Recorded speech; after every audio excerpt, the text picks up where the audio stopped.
Good afternoon. Once again, my name is Greg Dixon. I'm the Senior Vice President of Marketing for EnerNOC. Everybody having a good time?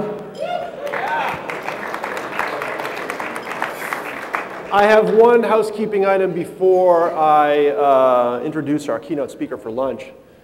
Many people have asked whether session presentations that they haven't been able to go to will be made available. They will next week. We'll send out an email that includes a survey as well as a link to all of the presentations. So if you miss something, you'll be able to get access to all of those presentations. It's my great pleasure to introduce our keynote speaker, Phil Giudice, the Commissioner for the Department of Energy Resources in Massachusetts. Phil is a man of incredible experience. Phil has more than 30 years of experience in the energy industry. I'm very proud to say that Phil was one of our senior executives and very responsible for my involvement in EnerNOC. Prior to EnerNOC, Phil was Vice President and Practice Leader for the utility practice at Mercer Management Consulting.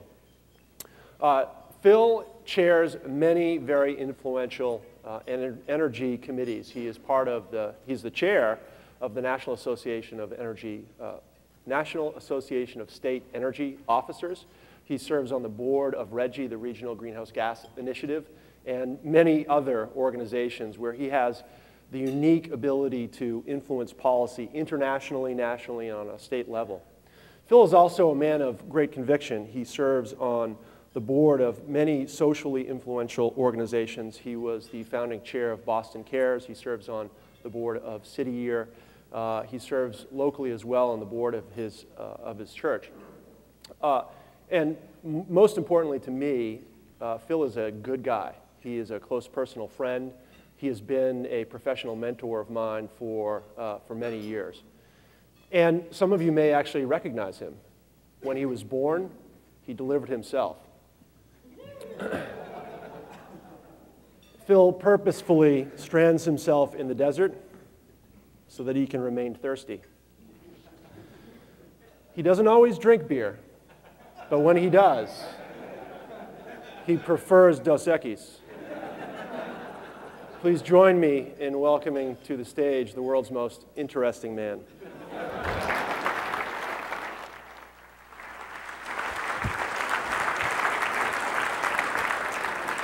Thank you, Greg, and thank you to EnerNOC for putting this together. This is a phenomenal gathering. I've been able to chat a little bit with some of you as participants in these last couple of days, and it is just very impressive to see this kind of leadership coming together, share ideas, share perspectives on what is, from my perspective, some of the most important and challenging issues that are in front of us as individuals, as states, as the country, our businesses, our homes, our churches, our schools. We've got to do better at creating a new energy future for us. As Greg indicated, I've been at this energy business for several decades. Started off in geology as an explorationist and went into management consulting, got involved in helping startups, in particular EnerNOC, and then now on the public policy side for the state of Massachusetts. And when I got the call to come into this state role here, it was, I reflected on it and thought about, for the decades and decades that I've been around energy policy, I could characterize it as decades of complacency punctuated by moments of panic, and then as quickly as possible, we fall back into complacency again. And that's what energy policy has looked like for so many years. When I got to meet Governor Patrick and saw the team that he was putting together, I had a sense that this state, this team, this leadership really wanted to do something different about our energy future and wanted to be a real showcase for what's possible. And I'll give you a glimpse in a few moments of some of the things that we have underway and what things I think are actually delivering the results on. So it's been very productive last 3 or 3.5 years now that I've been in this role, and I'm really proud of a lot that we collectively have gotten done. But it's by no means the end point. It is really just a beginning of what might be possible, and it's really what we need on a national and global basis on a much bigger scale than what we can do even from a state perspective. I was with Jeff Immelt, the CEO of General Electric last week, and he described our energy policy. He was asked the question about energy policy in the United States, and his response was, it has been his dream for his entire professional life that we would have a coherent energy policy in the United States. and he expects to die before we have one, which is really quite a sad statement.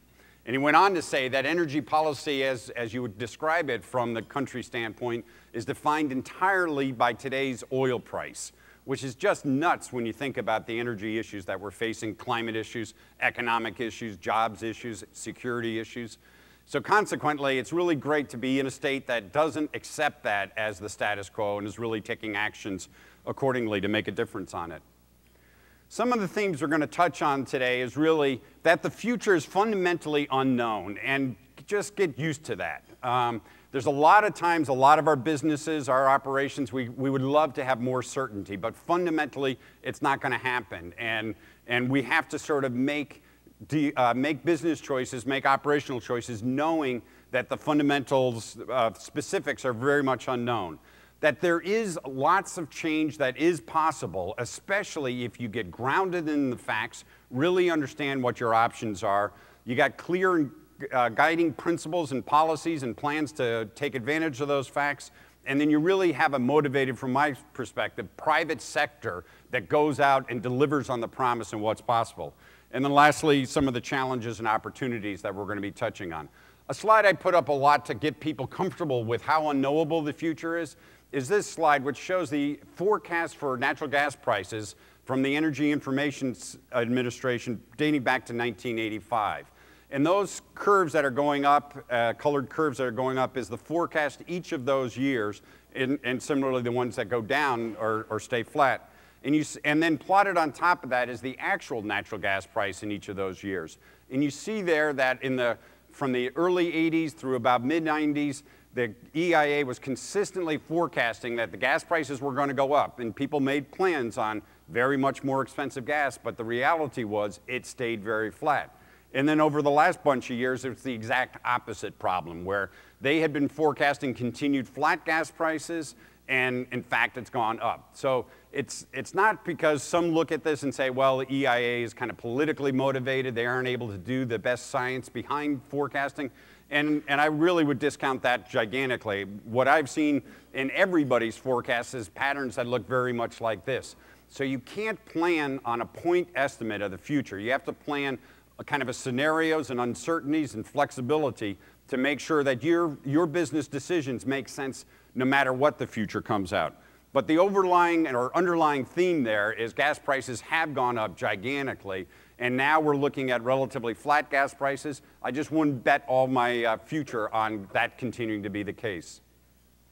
Another theme about how do we actually change our carbon future. One of the big drivers, about a third of the carbon that we're getting up into the atmosphere, is coming from our power generation sector.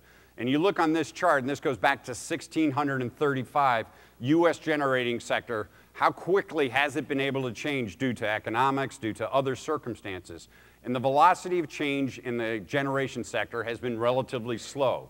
We started off mostly biomass plants, a little bit of hydro got developed, coal plants came in the middle period there, oil plants then came in, natural gas plants have come in big time, nuclear came in the 1950s on, but it takes decades to swap out kind of a generation sector based on one set of fuels into a new fuel sector.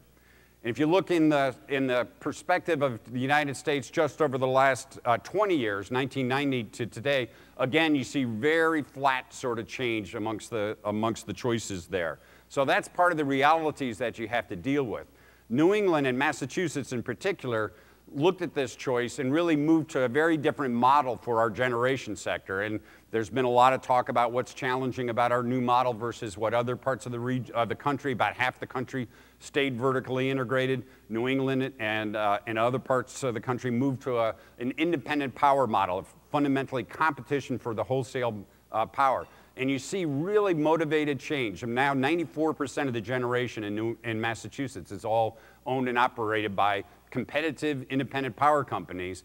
And you see this massive change that was dominantly oil and coal-fired in the 1990 timeframe has become dominantly natural gas-fired. Massive switch out of old oil-fired, particularly power plants, into new, much more energy efficient, much lower carbon natural gas-fired power plants, all happening without ratepayer dollars in place, without regulators trying to make a determination. Is this a good investment or a bad investment? The private sector saw the opportunity here and moved forward and put a lot of money at stake and really swapped out the generation fleet for Massachusetts.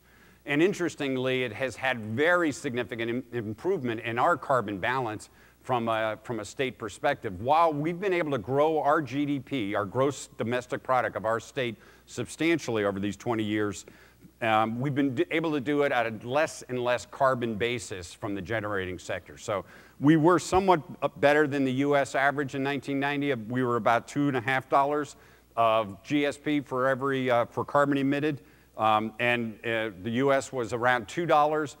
Currently, we're at over $6 of GSP per carbon emitted from our generation fleet, and the US has just gotten up over approaching $3. So change is possible. It really requires good policies. It really requires a private sector that takes advantage of those policies and makes stuff happen. And it's not going to happen the same all around the country. This chart shows the price of electricity at the retail level for every state in the union.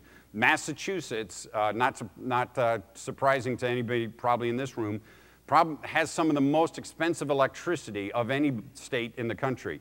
We're about fourth highest state on this chart. Hawaii is the highest. New York and Connecticut, I think, are just a notch higher than us, and then Massachusetts. So if anywhere, alternatives to simply firing up our generation fleet and buying wholesale power through our retailers makes sense. It's going to make sense in Massachusetts first, and it's really motivating some of the state policies to go much more aggressively towards efficiency and much more aggressively toward renewables.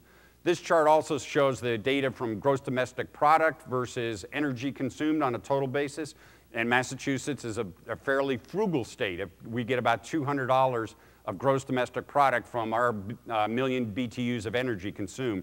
We're a notch higher than California, and our distance has been increasing as we've gotten much more energy efficient from an economy-wide standpoint than California, and we're about twice as high as the United States. And these are the kinds of data and measures that we really need to think about as we're figuring out in our own businesses, in our industries, in our sectors, how to make the most advantage of the energy that we're consuming and really change our productivity and growing economic wealth.